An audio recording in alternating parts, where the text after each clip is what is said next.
నేను ఇంచుమించుగా 1984 నుంచి కూడా ఈ కళ్యాణం చేస్తూ ఉన్నాను బ్రహ్మగా.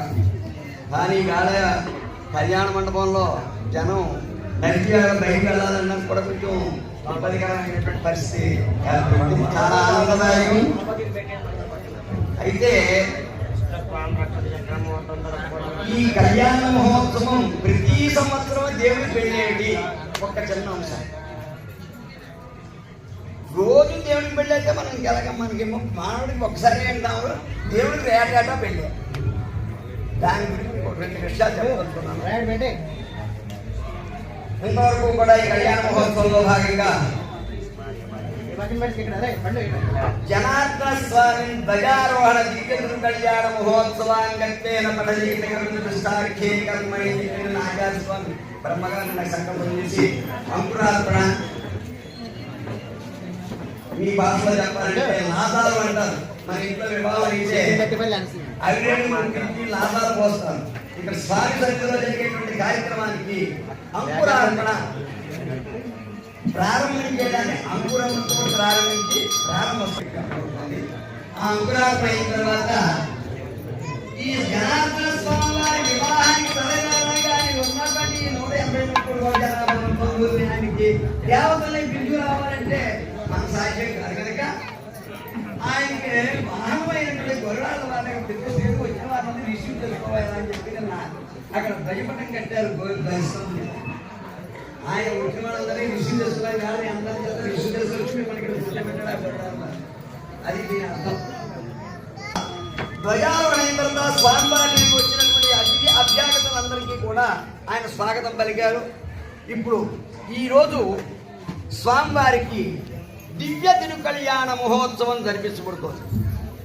ముందుగా స్వామివారికి విశ్వక్సేనారాధన, పుణ్యాహవచనం అని 2 కార్యక్రమాలు చేయడం జరిగింది. విశ్వక్సేనారాధన, విఘ్నేశ్వర పూజ అని 2 రకాలుగా చెప్పబడుతుంది. ఇక్కడ విష్ణు పరంగా విశ్వక్సేనారాధన ఆయన సైన్యాధ్యక్షుడు కనుక ముందు ఆయన్ని అర్చించి ఆయన అనుమతి తీసుకుని ఈ తీసుకొచ్చిన ద్రవ్యాన్ని మీకు తీసుకొచ్చిన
ఆయన ధనస్సు ఉత్తర దిక్కు నుండి నడిపిస్తున్నామని ధనపూర్వకం శక్తి దక్షిణం ఇక్కడ బ్రాహ్మణులకు సంపాదిస్తారు.